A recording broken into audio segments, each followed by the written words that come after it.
Hola a todos, mi nombre es Daniela Restrepo y esta es la presentación de avance para mi proyecto final, donde estoy trabajando con la spin-off Simple Space. Entonces ahora empecemos con unos antecedentes. Y apareció ella.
Y volaba, una majestuosa pieza de ingeniería, que no era simplemente una góndola, era el sudor y el esfuerzo de muchos estudiantes que durante meses soñaban con verla volar.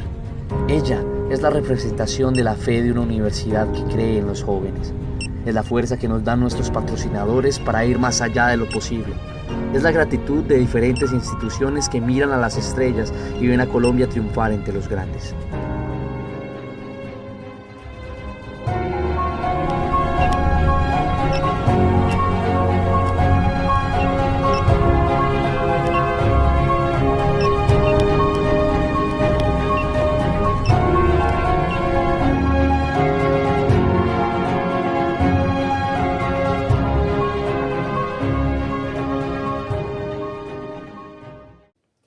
Como pudieron ver en el video, esto comenzó como un proyecto con la Universidad EAFIT donde se pretendía desarrollar un CANSAT, que es un satélite en el tamaño de una lata de gaseosa.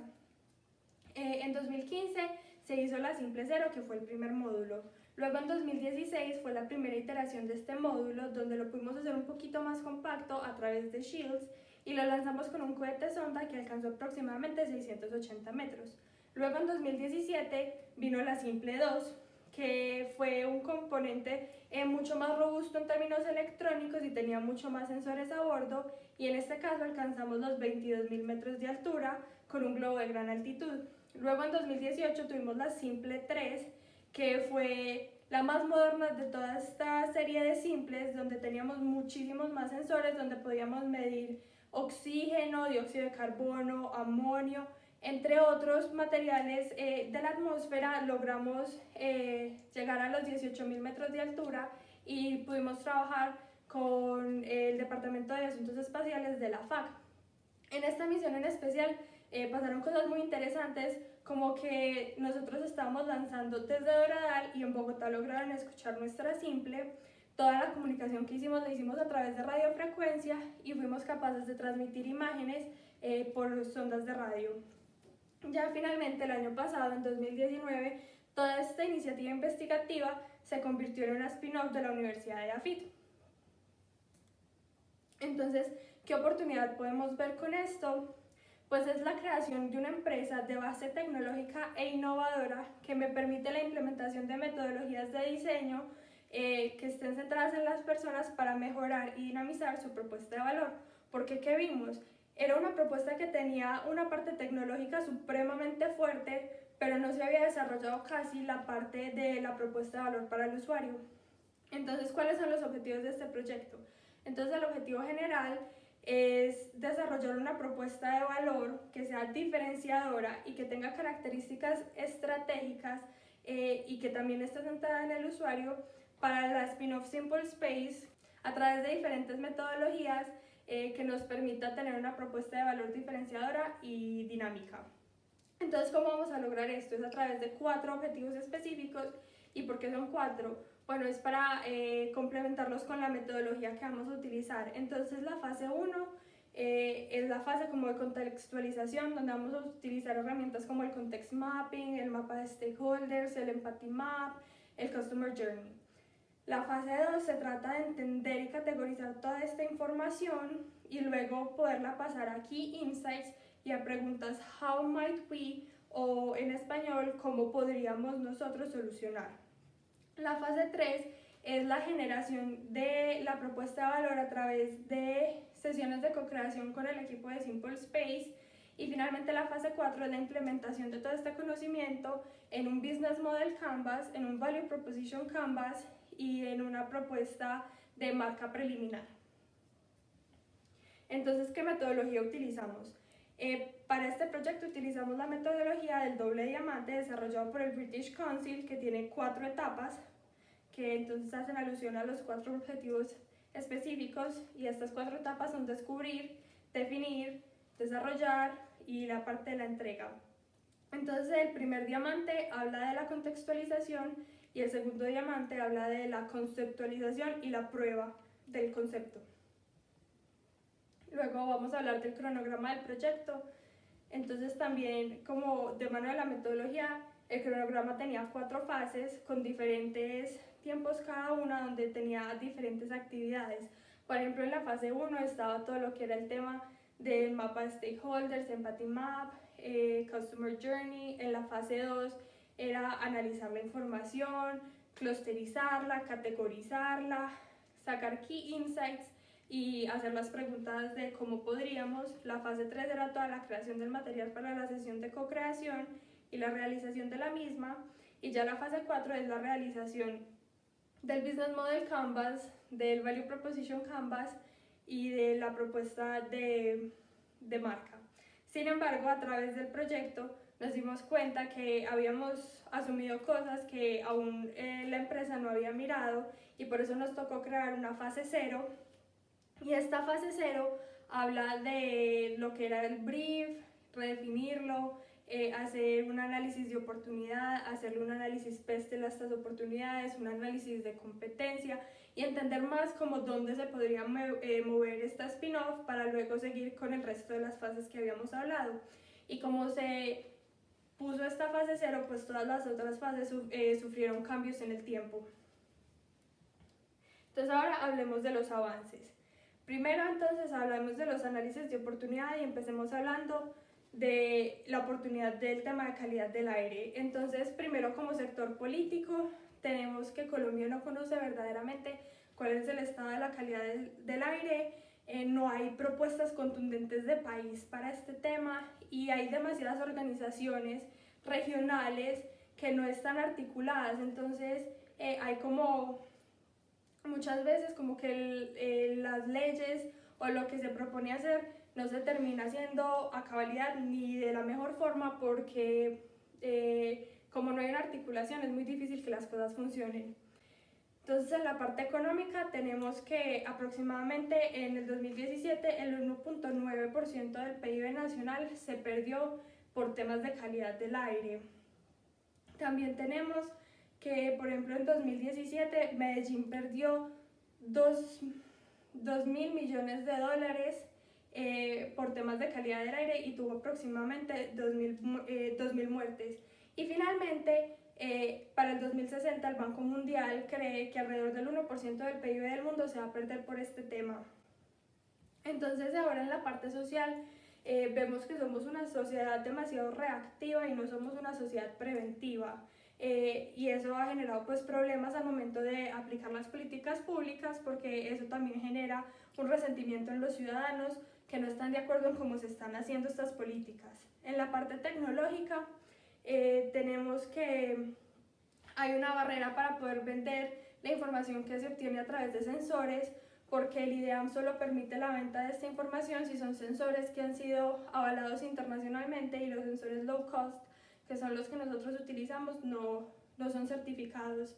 Y también pues en la parte tecnológica hemos visto que el CIATA ha logrado demostrar que estos sensores low cost tienen un rango parecido al de los sensores más costosos. En la parte ecológica, pues todos sabemos que la calidad del aire nos afecta a todos y a nuestra salud, pero también tiene repercusiones en la ecología y en la biodiversidad alrededor de nosotros, porque se ha demostrado que la contaminación del Valle de Aburrá ha migrado a valles como el Valle de San Nicolás y ha empezado a transformar el ecosistema allí. Y luego en la parte legal tenemos 2 leyes a nivel nacional que restringen el material particulado que puede emitir los carros y las empresas, y a nivel regional tenemos una que regula qué tanto pueden desechar y cómo pueden desechar las empresas de este tipo de residuos. Ahora miremos otra oportunidad, que es el lado de la agricultura de precisión.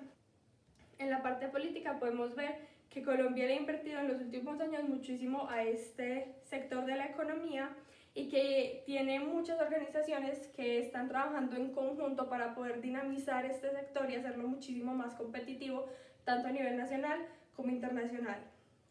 En la parte de economía podemos ver que se cree que alrededor del 6.2% del PIB nacional lo mueve la economía, que aproximadamente en 2017 se pudieron sembrar 1 millón de hectáreas más, lo que resultó en 300.000 empleos más en el sector agrícola, y la agricultura colombiana tiene en este momento entrada preferencial sin aranceles a aproximadamente 60 países.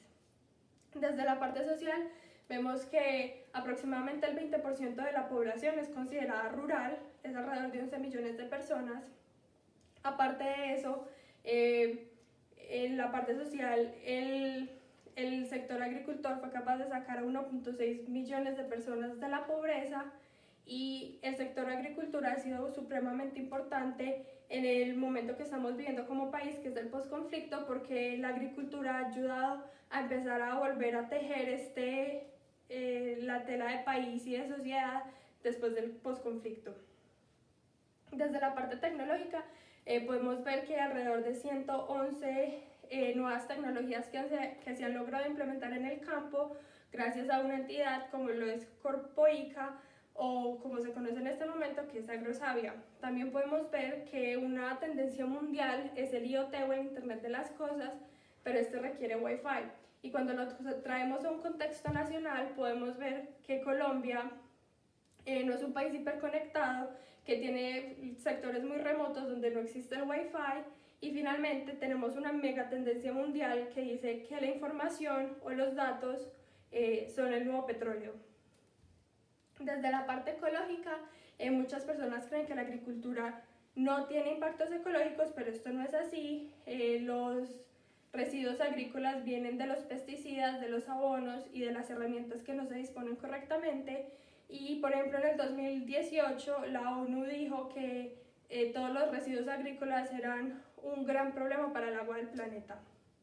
Finalmente, en la parte legal, podemos ver que en 2014 salió una ley donde se financiaba mucho más a Corpoica o Agrosavia, y esto desde este momento ha mostrado grandes beneficios dentro del sector.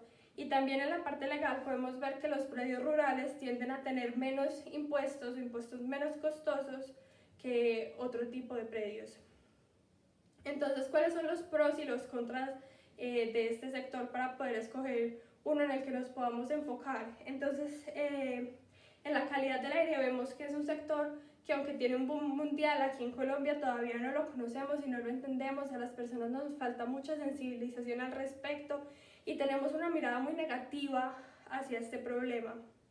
En cuanto vemos la agricultura, vemos que es un sector que está potencializando el gobierno demasiado, donde se ven demasiadas oportunidades de crecimiento, donde es una oportunidad no solo de implementar nuevas tecnologías, sino de hacer un cambio social en el país y ayudarlo de esta manera. Y aunque muchas veces vemos que los campesinos son reacios a aceptar nuevas tecnologías, tenemos que entender que muchas veces estas tecnologías han sido creadas para reemplazarlos. Y lo que nosotros tenemos que entender es, debemos ser capaces de empoderar a los campesinos a través de la tecnología y no que se sientan reemplazados. Y entonces hicimos un análisis de la industria del sector agropecuario para determinar si era viable irnos por este lado. Entonces hicimos las 5 fuerzas de Porter. Entonces la primera es los nuevos entrantes, y hay un riesgo medio porque es un sector que está siendo muy mirado y puede ser muy explotado, pero se necesitan ciertas capacidades tecnológicas y se necesita saber cierta cantidad del tema de agricultura para poder entrar. El poder de negociación de los proveedores, el poder de negociación de los proveedores es moderado, porque hay muchos proveedores de elementos electrónicos y todos tienen un nivel más o menos similar. Entonces lo que pasa es que no hay como mucho rango de negociación y no permite como mucho rango de jale y afloja. En cuanto a la amenaza de sustitutos, es baja porque muy pocas cosas pueden hacer lo mismo que hacen los sensores, y lo que se hace hoy actualmente es muy empírico y lo hacen las mismas personas, entonces no tiene como el mismo nivel de calidad. El poder de negociación de los clientes es bajo porque estamos hablando del sector agropecuario, donde hay una brecha de desigualdad muy grande, el poder adquisitivo no es mucho, y hacer todo este cambio de hacer la agricultura de forma ancestral, como lo hacemos mucho en Colombia, una más tecnificada, tiene altos costos de implementación.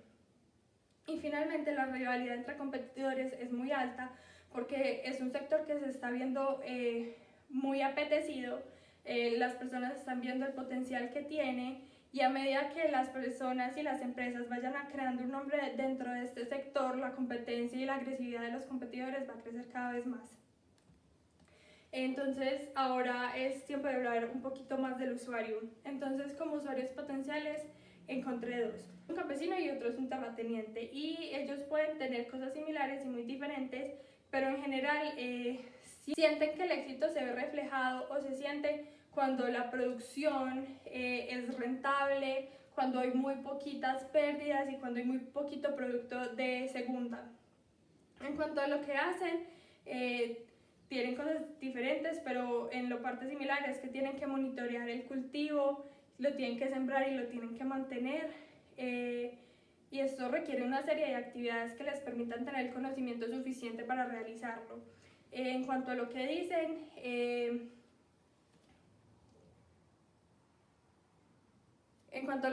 se tienen que constantemente comunicar sobre su cultivo, saber si está bien, si está mal, hablar con sus colaboradores, hablar por ejemplo con las cooperativas para saber qué está pasando en la región, cómo se están moviendo las cosas, y también por ejemplo algo muy común es llamar a la cooperativa a pedir más canastas para que se pueda llevar la producción sin que ésta se dañe. Y finalmente lo que piensan es muy relacionado con el tema de dinero, es si la producción será suficiente, si será rentable, si alcanzará para cubrir los gastos, para volver a invertir dentro de la producción. Entonces, con este análisis podemos ver que aunque son personas con perfiles muy diferentes, tienen necesidades que se pueden suplir muy similarmente. En cuanto al análisis de la competencia, entonces podemos ver que hay mucha competencia internacional y que muchas empresas internacionales han visto el poder que puede tener este sector. Sin embargo, no lo vemos aquí en Colombia, y esto que ha causado que haya que quienes estén explotando este sector actualmente aquí en el país sean empresas internacionales y no empresas nacionales. Además, en el tema de tecnología, la gran cantidad o la mayoría de estas empresas utilizan drones. El problema con los drones es que requieren permisos especiales, son dependientes del clima, de si está venteando o si está lloviendo, solo pueden tomar datos mientras están sobrevolando la zona y tienen una batería de aproximadamente 30 minutos. Nosotros, en cambio, no necesitamos Wi-Fi para transmitir nuestros datos, lo que lo hace ideal para regiones remotas como las que tenemos en Colombia. Nosotros no utilizamos drones, sino que es un sensor in situ donde podemos tomar datos todos los días, no importa si llueve o si ventea o si hace sol, y podemos mandar aproximadamente 7 datos por segundo, lo que nos permite tener un control de los datos mucho más control de los datos. Entonces, en las conclusiones podemos ver que que este es un sector que es muy atractivo y que empresas internacionales lo están explotando acá en Colombia y es hora de que empresas nacionales empiecen a explotar este sector también. Hay que tener mucho cuidado con este sector y el tema de la tecnología porque necesitamos empoderar a los campesinos con la tecnología y no sentir que los estamos reemplazando. Es un sector que ha sufrido mucho por la violencia, entonces al momento de entrar en él se tiene que ser muy precavido. Y finalmente tenemos dos usuarios potenciales donde uno es la mayoría del mercado y el otro son los que podríamos considerar como los early adopters. Muchas gracias.